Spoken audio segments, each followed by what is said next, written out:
it's Jessi. I'm here today from my lovely Jordan Con hotel room to bring you my thoughts on part 3 of Oathbringer by Brandon Sanderson. I would love to come with you with like some predictions or to give you a vibe check after the end of part 2. End of part 2 was a little underwhelming, but fortunately I can't do that because I'm already a big chunk of the way into this. Luckily, I was taking notes as I went, chapter by chapter. Ooh, I can put this up. Oh.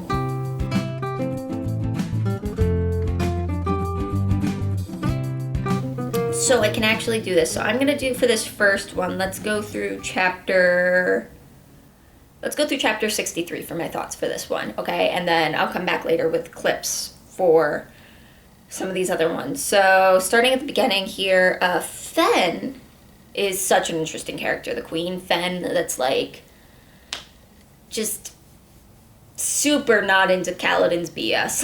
Or not Kaladin, Dalinar's BS. I like Fen. I think she's really, really interesting. When we actually meet her, though, I really hate her voice. I think Michael Kramer makes her so whiny, and I don't enjoy that. And Taravangian doing the, please let me bring my surgeons to help. Like, no, get out of here, you creep, and your weird obsession with death. I really hope that Dalinar bringing, it doesn't really say, but I really hope that Dalinar bringing in Renarin to help with that really, really, like, screw Taravangian up. Like, I really hope so. So Dalinar is a character I don't enjoy. I've been very clear about that from the beginning. But I do think it's a really interesting struggle that Brandon Sanderson does with, like, showing him struggling with it to overcome his reputation. And I think that's something I've seen in fiction before. Like, this is not a new concept, the idea that you have this reputation you're overcoming. But I do think this is one of the first times I've seen it done this well. Where the reputation is earned. Like, it's not like a rumor started. It's like a well-earned reputation, and also isn't in, like, a teen movie. So I do think it's really, really well done. Also, that, like, temple building scene where he, like, literally becomes a bondsmith and does bondsmithy things was pretty cool. So, credit where credit is due. And the one thing, there was a line, and it was almost like a throwaway line, where Dalinar's talking about how you have to get to a person kind of soon to heal them, because otherwise it's, the quote was, once the soul becomes accustomed to the wound, it's hard to heal. And I'm wondering if that's why Cal can't heal his brand, because a part of him thinks he deserves it. And I'm really wondering if that's what it is, which is interesting, if so. And I wonder if that's something he'll ever overcome, but even if he overcomes it, if he decides to keep it for another... Like, it doesn't even have to be, like, a dark, like, I am a dangerous man, so I need this sash brand. It doesn't have to be like that. Like, it could just be, like, this is something I went through and I don't want to lose that, I think it's interesting. But it kind of makes me even more upset over Lopen being able to regrow his arm, because... I mean, we don't know how long he's been without that arm, so maybe it's only been... But, like, I don't know. There's a whole discussion to be had about disability and fantasy being erased through magic that I am very much not the person to lead that discussion, but I do think it's a discussion worth having. Anyway, moving on to chapter 60, I really, really love the dynamic between Kaladin, Adolin, and Shallan. The, like, tension between them, the banter...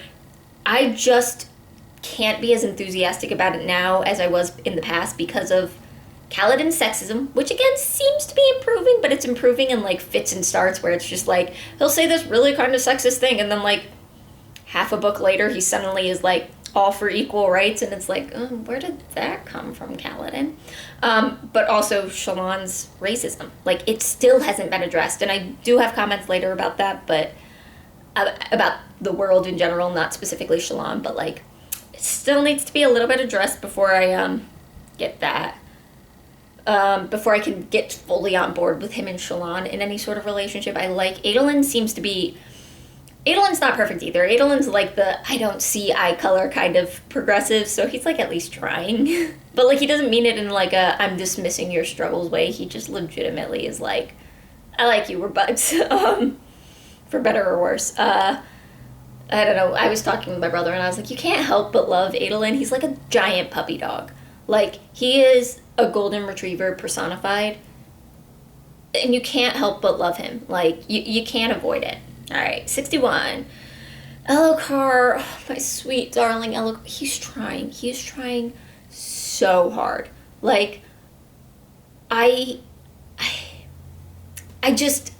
love him, and I don't want to. Like, I mean, like, if you would ask me book 1 how I would feel about Elokar, I'd be like, yeah, he's a disgusting, selfish prick. I hate him. But, like, he's trying. He's not quite to multi-live ship levels of character growth, but, he's honestly getting there for my, like, complete 180 of, like, you're trash to, oh, sweetie, thanks for trying. So for chapter 62, I'm trying to remember what this comment was about. Oh, Shallan. I love Shallan and her the way she strives for knowledge. So this is with her, like, trying to figure out which Bren are corrupted and which ones are normal. And she's like, let me just stab myself in the leg. Let me go embarrass myself in front of my friends. Just so I can see what it is. I mean, like, and that's the thing. It's like, the corruption of the sprite is interesting, but the lengths she'll go to, like, study that is even more fascinating to me. I want her to meet up with the collector so bad. He got a mention somewhere in this section, and I was like, how dare you say his name and not let me see him? Oh, and then this is where, like, Shallan tried to use illusion to cover his Cal's brand, and he really didn't want to, so that kind of confirms to me that, like, he sees it as a necessary part of him, which is interesting. Alright, yeah, and then we'll do just chapter 63 here. Vale and Kaladin. Look, I've been really waiting for those two to meet because I feel like there's, like, a way they would jive, and I'm kind of a little bit sad that Cal didn't know he was meeting Vale, and, like, there's a whole thing, but, like, I think, honestly, he'd get along better with her than Shallan because, like, Vale will also do the bantery thing with him, but in a more direct way. But anyway, I think they're cute. And then my last note for this is just, and what? Because that's when Shallan got stabbed.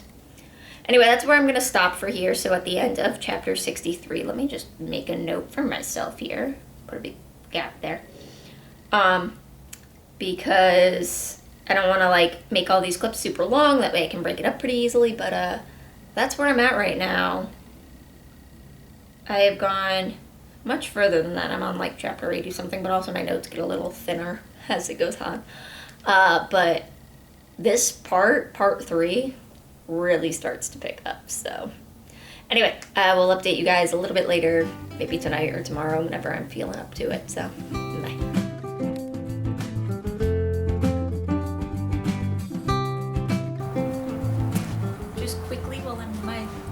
Vague. Stand up here so you can see the skirt. Wheel of Time cosplay for the day. Vague. I'm gonna do a quick Oathbringer update because that makes sense. Because I'm not gonna go super far in this one. Let's see. I left off after 63. I'm gonna go through chapter 67, which I don't have a lot of notes between those two because 1, Ben's already waiting for me downstairs. And 2, I don't have any notes for 68, so it seems like a good place to take a break. So, for chapter 64, yeah, so Dalinar has a conversation with the Stormfather here, and I feel like I should like the Stormfather conversations a lot more than I do, because I love world building, I love getting lore, and for some reason, they're just so tedious to me. Like, I'm not even kidding. The Dalinar Stormfather conversations are so tedious to me. So, I don't know. I do really wonder if there is something, like, with the bondsmith. So we get confirmation here that there are only 3 Spren that can be used as a bondsmith. So, the Stormfather, and then we don't really get to hear who the other 2 are. One of them might be Cultivation. But my understanding was Cultivation was more of Force, so maybe Cultivation has a Spren? I don't know. But the idea here was that, I just wonder if that, like, the way, like, Dalinar, like, forcefully bonded the Stormfather. Like, he didn't ask, he didn't, like, slowly build a relationship. He was like, went to the Stormfather and was like, I'm gonna do this. So I wonder if that's like almost part of being a bondsmith, that you have to request it that way. I don't know. I really like these. They're something else, but I really like them. And then I just have written here, also, is Dalinar a himbo? He's like literally afraid of the written word, which he is. He's literally, his fear is writing. Dude, I literally don't understand how the Alethi culture persists as it is. Like, the stark delineation between like women's work and men's work, or women's arts and men's arts, makes sense, except when it comes to writing. Like, I don't understand how that persists. How you can just allow this like weakness in your militaries, that they have to bring scribes with them, that could literally be exploited in so many ways with like spies, and like not even, it just doesn't make sense. It legitimately does not make sense to me how that persists. Anyway, so then we get a flashback in chapter 66. I just have, oh, Child Adolin is so cute. Which is, Child Adolin is like adorable, also concerning. Alethi culture makes me upset. That's I don't really have a lot to say other than Alethi culture makes me upset. And Ebby just deserves so much better than Dalinar gives her. Like, so much better. Also, like, Renarin, poor boy. Like, I get that parents probably always have favorites. Whether or not they, like, show it or not. Dalinar is not even trying to hide the fact that he has favorites. Like, dude, could you put in, like, the tiniest bit of effort to act like you love both your sons? It's rough. And then chapter 67, just to wrap this up, is, what's this chapter even about? Oh, that's why I don't have notes for 68. So I might talk about 68 a little bit, because what I have about 67, I just didn't split it. So I think it's interesting that Shallan leans towards the corruption of the Spren being Spren dependent. So like, Hunger Spren don't corrupt, but this Spren does. But then we get there a perspective where some of this, I forget what type of Spren it was, but some of them were corrupted and some of them weren't. And I wonder if maybe it has something to do with the specific person that is drawing the Spren. Like, some people are more likely to draw a corrupted Spren. I don't know. And then Wit showed back up. I really liked his story. I'm sure there was some sort of allegorical point for the greater story of Oathbringer, or the greater story of Stormlight, or the greater story of the Cosmere. I'm sure there was some sort of point in there, but honestly, I just thought it was a beautiful story. And the reason I don't have 68 on here was because that was the really long discussion between Shallan and Wit, and I don't really have anything major to say about it at this point, because I didn't take notes about it, and I just thought it was neat. But, I'll see you guys soon, and we'll keep moving on part 3 of Oathbringer.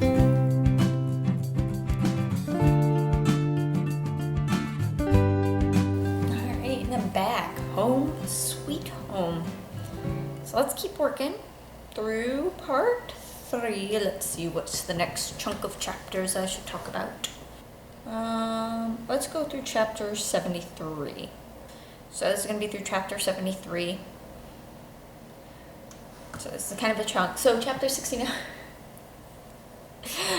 Chapter 69. I should have expected this chapter to be just so much. The Adolin and Kaladin banter. Oh gosh, Adolin and Kaladin banter. Just so good. They're so good. They're so in love, right? They're in love, right? But Kaladin needs to not with the dad jokes. Just not. Oh my god, don't. Please, please. Chapter 70, I love Azure. I'm going to mention this here. Because I don't want to talk about it too much. Obviously, I knew something was up with Azure, almost from the get-go. And somebody at JordanCon kind of spoiled me about who she is. I'm not going to tell you. I think it's kind of a frustrating situation because, not necessarily when we first meet her, but throughout the rest of this part and part 4, it becomes obvious, knowing who she is, it became obvious to me who she was. But I don't know if I would have figured it out on my own, so I'm a little frustrated that somebody told me who she is. But in any case, I love her, and knowing who she is makes me love her even more. But I loved her on her own merits first. Alright, chapter 71. Oh, this was the back story. Ebby is just way too good for Dalinar. And the guy at the Rift, the one that betrayed him, is really clever. I don't know when that happens, if that happens in this section, but yeah, anyway. He's really clever. Both his, like, his ruse of, like, well, why don't we tell them we were working together the whole time, and the ambush, really clever. Good for him. Good for him. Chapter 72. I just have Shallan can be downright scary, but I don't know what this is in reference to. Yeah, I have no idea what this is referring to at this point. Give me a second. Chapter 72.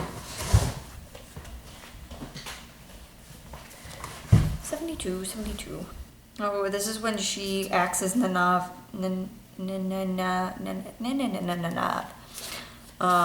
So maybe that's what it was in reference to. Oh no, this is when she does the creepy thing where she like starts like melting and yeah. Anyway, Shallan can be downright scary sometimes. All right, and then we're gonna end with chapter 73. Oh gosh. Okay, so here's the thing with chapter 73. I really, really want to like have a moment here where I can be like, oh look, Kaladin's defending Adolin in his mind. Oh, he likes Adolin. But honestly, this whole sequence, right? So this is like the lower level, what are they, middlings or whatever they call themselves. Light Eyes making fun of Adolin for being a higher level Light Eyes, right? And it's this whole, it's a caste system, you know, whatever. But I'm kind of getting annoyed at the narrative constantly saying that Kaladin's the one in the wrong. Now, don't get me wrong, I don't think he's perfect, right? But the narrative just keeps having this, like, well, not all Light Eyes kind of vibe, right? Like, well, Adolin's different. He's not the same as Sadeas, you know? And it's just kind of frustrating, right? Like, I get that this is a nuanced situation. I mean, it's not just, like, all Light Eyes are bad, right? But, like, that's not the point. And I get that, like, obviously Cal's not entirely right to want vengeance, to kill all the Light Eyes, you know? But I think he's moved past that. But, like, it just feels like every time Cal thinks about the Light Eyes, he thinks about how he's wrong and he's learned better and things like that. But there isn't nearly enough time. Maybe, I don't know, maybe this is just me. It feels like there's not nearly as much time dedicating to showing that the system itself is wrong or that the people on the other side are wrong. So, like, Adolin is kind of the, like, I don't see eye color kind of egalitarian, but, like, he legit doesn't kind of.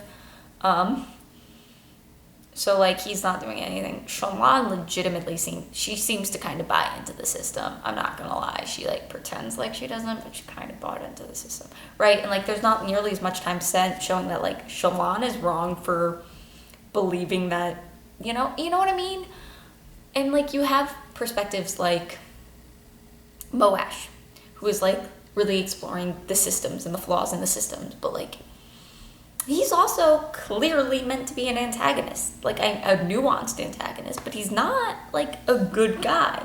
And so, like, him having this whole, our system is really messed up and we need to just scrap it and start all over, doesn't come across as, like, this is a good idea.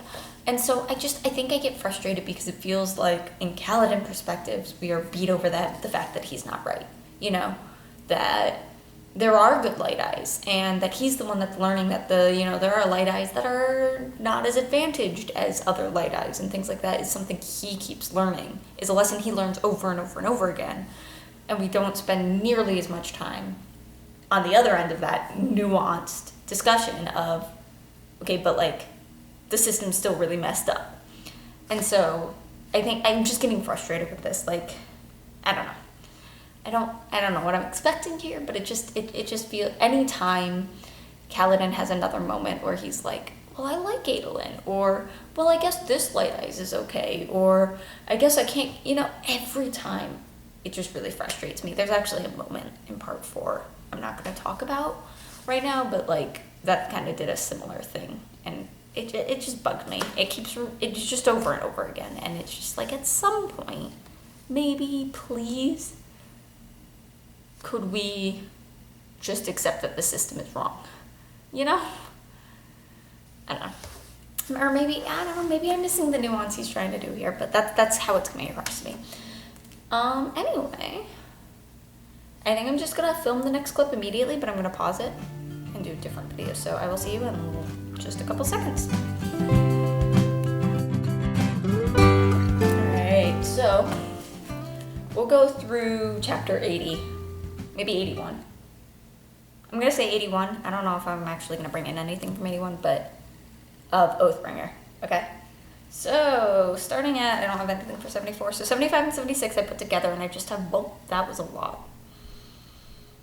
I'm really bad at this. Let me look. 76 was, 76 was, yeah, that was a lot. 75 and 76 is Dalinar slaughtering that entire village. Burning him out, killing his wife. I don't really, yeah, it's a lot. And it's interesting because we know Dalinar has these memories now. He's regained these memories. And I think, I mean, like, there's no way I'm gonna like past Dalinar. Like, right, like, I'm really concerned at people that like past Dalinar. If they exist. It's a little concerning. I mean, as a well-written character, he's fantastically written, but like, concerned if you're like, I'd get a drink with that guy. So that's that. Current Dalinar, though, so far in this story, he hasn't done anything to really make me change my opinion on him. I think how he handles regaining these memories will decide a lot of how I feel about Dalinar moving forward. 77. I'm just increasingly with this book frustrated with how much I'm starting to like Adolin. It's unfair how sweet and well-meaning Adolin is. And Shallan's just making me sad. This whole book is just getting sadder and sadder. I really hope Shallan learns to value herself, like learns to value Shallan, because I really like her too. Also, this story is kind of promoting the love triangle between Adolin, Kaladin, and Shallan and her alters more, and I don't like it. Like, it's increasingly, Cal is starting to see Shallan and want to be around Shallan, and Scylla's pushing him to be around Shallan, and Shallan kind of likes that Kaladin, but Vale really likes Kaladin, and I don't like it. Please, just make them all fall in love, please. I don't want a love triangle. I just don't. I actually like love triangles. I'm not opposed to love triangles. And just in this specific case, I don't want a love triangle because I also think Kaladin and Adolin are great together. So it's just like, just go for the poly thing. Like, it's great. It's great. Also, Vatha. Why do I just say and? But oh yeah, this is when Vatha started. Vatha did the thing. I knew it was gonna happen, but I'm so excited it happened. Although I really thought it would have been Gaz first. It's interesting to me that it was Vatha first. But, I love it. It's so good. Yeah. Chapter 78, I love Azure. Who is she? Oh, gosh. Well, I don't know. Also, like, anytime a chapter switches point of views between Kaladin and Shallan, they're just so good. So this is going back and forth between Shallan infiltrating the weird cult and Kaladin on the wall. Peak. Oh yeah, and 80 and 81, I just have, oh, Shallan, honey, oh, honey, no. Like, I mean, it didn't occur to me either that she was making targets of these people by feeding them explicitly. And it's just so heartbreaking. And then, of course, it's causing her to totally lose herself. She's just breaking down and falling apart quite literally, honestly. And it's heartbreaking. And it's like the kind of like, I don't know, what do you even do in that situation? Like, this is a wall she's built to defend herself, and then the wall causing more issues, it's, I can't even think of like a metaphor for it, but it's heartbreaking.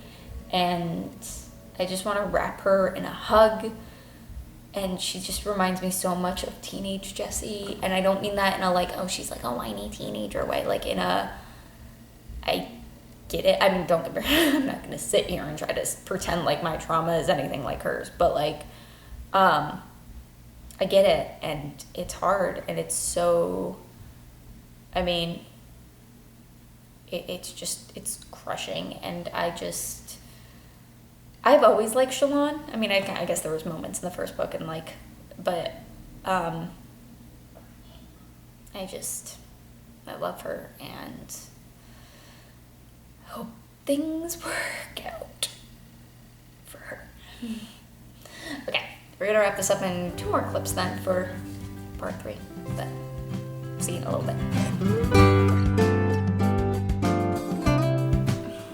Alright, so let's finish up the rest of part 2, not including the interludes, which I don't know if I actually have much to say about them, but maybe we'll find out. So the only thing I have noted for anything between chapter 81 and the end is for chapter 86. I have Shallan is perfect and I love her. The battle at the palace was, well, a lot. I like that we get the start and end from Adolin. It seems weirdly fitting. Elokar, oh man, that whole scene. I kept thinking Cal was going to do something awesome, and the subversion of that expectation just made it worse. That sequence hurt real bad. That's it. From literally chapter 1 until the end of part 3. That's all I have. Golly, I don't even know what to say. There is just a lot that happened. Yeah, Elokar, I mean, that crushed me. That whole scene with Kaladin in there, right? He's getting overwhelmed because everybody's fighting. And you do that, like, thing, and it's very cinematic, where he's frozen and he's not doing anything, and so much is happening around him, and people are dying, and I just kept expecting that moment of, like, power surge. You know what I mean? When you're, like, watching one of those scenes in a movie, and somebody's clearly overwhelmed, and the odds are against them, and there's so much happening, and they just... you know, and something happens, and I was expecting him to do that. I mean, like, he was yelling, like, stop, you guys have to stop, and I was expecting him to, like, just glow, light up, and everybody freeze, and him, you know, I don't know why I was expecting something to happen. This book has been super sad, so I don't know why I was expecting something to go right. But then Elokar started saying the oath, so I was like, maybe that's it. Maybe, you know, Elokar is going to be the one to do something, and, you know, maybe it wouldn't actually save everyone, but at least it would save, you know, the ones that are there. And no. And then, like, it just was like hope being crushed after hope being crushed after hope being crushed over and over and over again. And it was just, it was rude, quite frankly. That's what my thought is. It was rude. Yeah, Elokar, poor dear. I mean, what's more heartbreaking than a character that doesn't get to finish their arc and you know they were on the right trajectory? Wheel of Time notes, that's what I want for Gowan.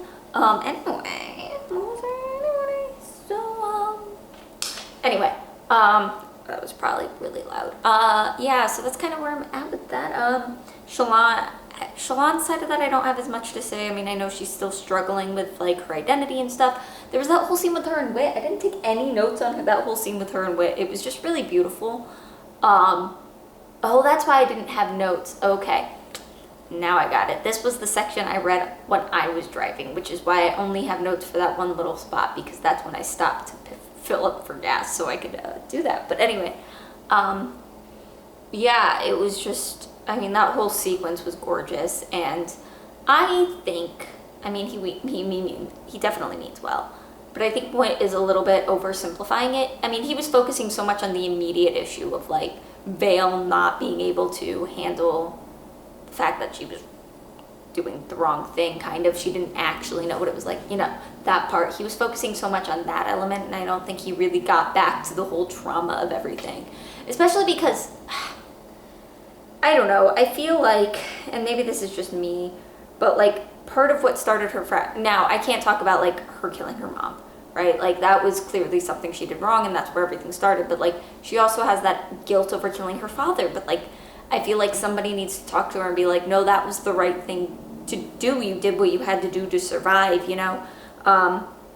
So I think maybe there's something there. Like, he didn't reach far enough back. He just went to that specific thing. And don't get me wrong, that's important too. But I think that's kind of where that was. And this whole, you know, humans were the monsters all along, and then she brought back the light. So I don't know if this is like a common story in their mythos about, like, this is where Stormlight came from, but it's cute. Yeah, but then her at the palace,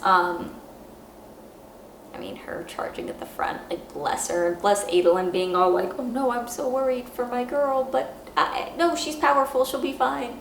Adorable.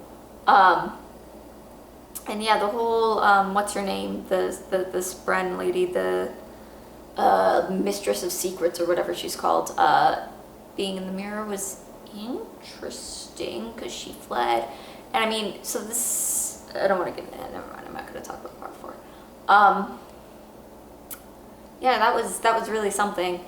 But like, she came from Urithiru, so like, she fled Urithiru and went there, but like, I don't know. I'm not sure with that, but it's, then there was the heart of revelry, and then there's whatever is going on with Elokar's wife, and Elokar's poor son. Oh my god, the poor thing.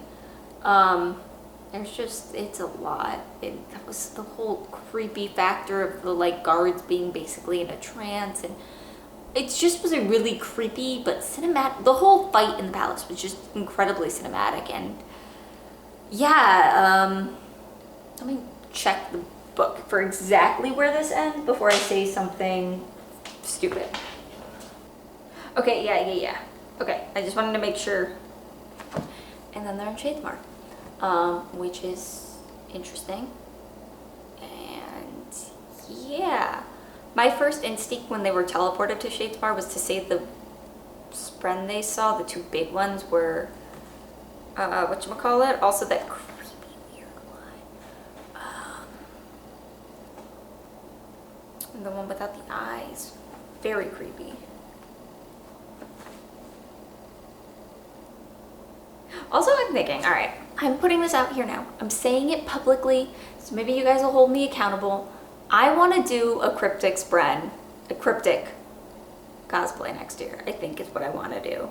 Because it seems relatively simple, but super cool.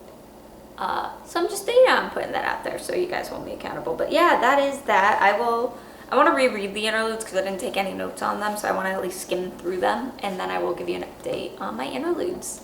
On interludes, what is this, 7 through like 12? There were a million of them for some reason. 7 through 11. And then we'll go into part 4 next time.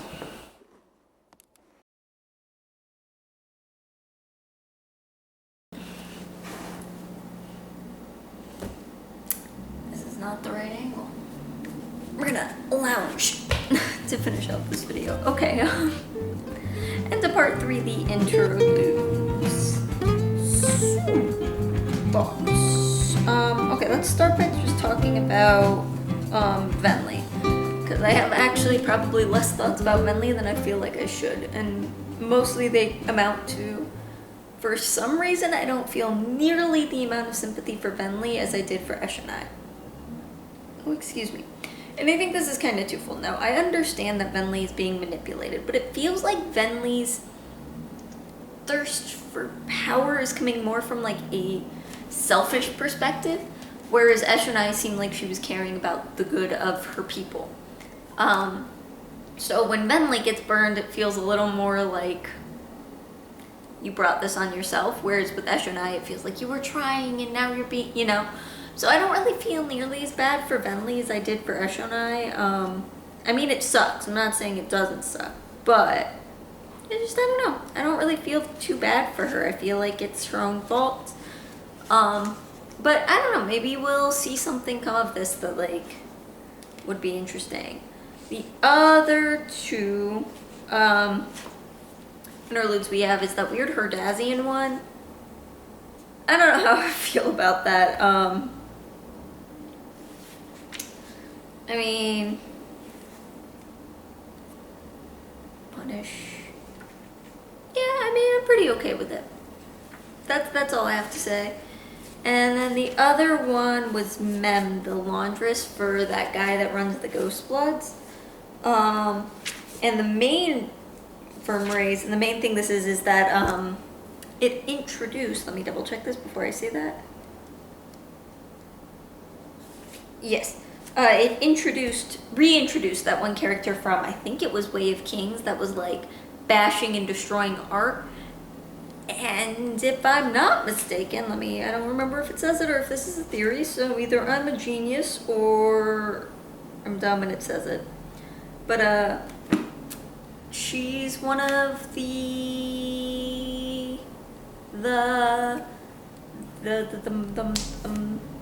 heralds. This crazy art lady. So honestly, that's just interesting. I think she's weird. I still don't really understand her, but I guess like the idea is that like they've all kind of lost their minds, so she lost it by targeting fine art. I don't know. Maybe we'll get like more understanding of what's going on, but yeah, I guess that's kind of it. That's it for the interludes. I don't have much to say, and I did literally just re-listen to them to make sure, but yeah. I'm not gonna go into theories for part 5 because I've already started part 5. Yep. Really? Is that really part 5? Is the next part? Wait a minute. Let me make sure I'm saying the right thing before. Part 4, sorry. Yeah, so I'm not gonna go into theories before I go into part 4, just because I've already started it, but and part 4 is gonna be filmed a little differently anyway. But I will, yeah, that's it. Make sure you subscribe so you can see these when they come out. If you haven't, check out the podcast as well, because as I finish each of these Ben and I do bonus episodes where we just talk about them. So there's one of those already up for Wave Kings, Words of Radiance. Honestly, the one for Oathbringer might already be up now because those tend to come up a little bit before the reading diaries come up just because of upload schedules. If you're interested in books in general, check out some of our other videos, share with your friends, like it if you're enjoying this video, and leave in the comments below. Well, since I was at JordanCon for this vlog, leave in the comments below if you could go to any convention for any one thing in the whole world, what would it be? What kind of convention do you want to attend? All right. Anyway, that's it for me. I'll see you next time. Bye.